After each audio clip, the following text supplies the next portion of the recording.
The world's elite buy ridiculously expensive things to fuel their passions, showcase their wealth, or spend the money just because they can. Whether it's the most expensive thing they own or the most exotic, the splurges of the world's wealthiest are always interesting, so here are some of them. Do you know how some rich folks have these fancy fish tanks? Well, hedge fund guru Steve Cohen took it up a notch by snagging his very own preserved shark.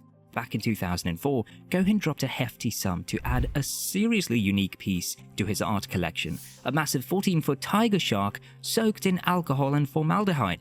This jaw-dropping creation, originally crafted by artist Damien Hirst in 1992 for art bigwig Charles Saatchi, became Cohen's prized possession after he reportedly shelled out between $8 and $12 million for it. Now shifting gears from preserved sea creatures to finely tuned strings, let's talk about another breathtaking acquisition, Maxim Viktorov's prized violin.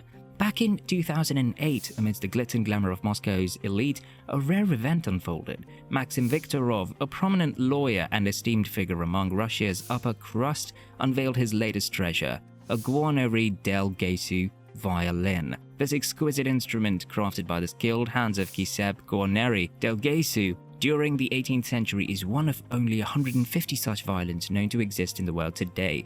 Considered even more precious than the renowned creations of Antonio Stradivari, these Guarneri del Gesù violins are the epitome of musical craftsmanship. And on that special night, Viktorov's guests were treated to the melodious strains Emana Andang from this rare masterpiece, marking its first performance in over 7 decades. When it comes to bling, Kanye West doesn't hold back, especially when gold is involved. He's all about spreading the wealth, albeit in some unconventional ways. For starters, he's not afraid to drop some serious cash on extravagant gifts. Picture this, a $34,000 golden skull for Jay-Z, a $62,000 diamond-encrusted tiara fit for royalty for his daughter Northwest, and let's not forget those diamond-encrusted teeth rumored to have him set back up to $60,000.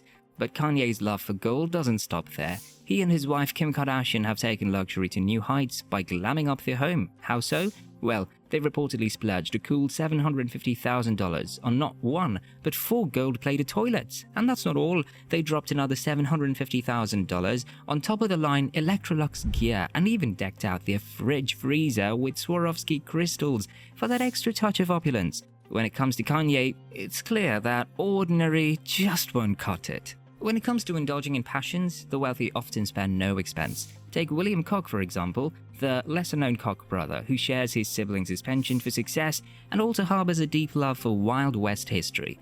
In 2011, Koch made headlines when he acquired a piece of history that any Wild West enthusiast would envy, the world's only authenticated photograph of the notorious outlaw Billy the Kid. Known for his teenage exploits in the Southwest, Billy the Kid's legend looms large in American folklore. For Koch, this acquisition wasn't just about owning a rare artifact, it was about preserving a piece of history that captivated his imagination.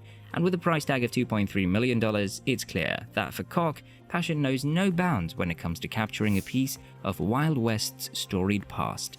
With that being said, Jeff Bezos, the guy behind Amazon, decided he wanted to get his hands on something big, something influential. And that's when he set his sights on none other than the Washington Post, a newspaper that's been around for ages and even played a role in bringing down a presidency. Back in 2013, Bezos made a move that shocked everyone. He dropped a cool $250 million to snag the Post from the Graham family, who'd been running the show for a whopping 80 years. According to the Wall Street Journal, it was a deal that came right out of left field. But, get this, when Fortune asked Bezos about the purchase a few years later, he basically said that he didn't sweat the details. He admitted he didn't even do any serious research, he just went with the flow and agreed to whatever price they threw at him. Now, fast forward a bit, it's a mixed bag. Sure, the Post has had some wins under Bezos' ownership, but it's also faced its fair share of challenges. Whether buying the Post was a genius move or a bit of a head-scratcher for Bezos, well, that's still up for debate. Auctions and how these institutions help in finding, authenticating and acquiring pieces. Alright, let's talk about auction houses like Sotheby's and Christie's. These places aren't just fancy venues for rich folks to go and bid on art and collectibles. They're like the heartbeat of the billionaire collector world.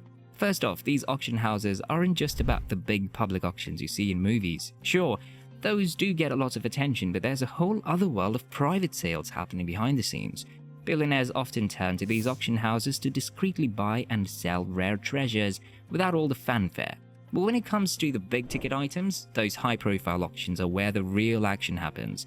It's like a showdown of wealth and taste, where billionaires from around the world and globe vying for the most coveted pieces come. Now, here's where it gets interesting. These auction houses don't just slap a price tag on something and call it a day. They play a crucial role in authenticating items and making sure they're the real deal. That means they're not just selling art, they're selling trust. Billionaires rely on their expertise to ensure they're getting the genuine article. And let's not forget about the thrill of the chase. These auction houses are like the treasure troves, constantly scouring the globe for the rarest and most valuable pieces to bring to market. For billionaires who thrive on the hunt for rarity, these places are a goldmine. So whether you're in the market for a priceless painting or a historic artifact, auction houses like Sotheby's and Christie's are where the world's elite go to find, authenticate, and acquire the pieces that define their collections. And that's that for today's video. Thanks for watching, and we'll see you in the next one. Your suggestions for future videos are always welcome in the comments below.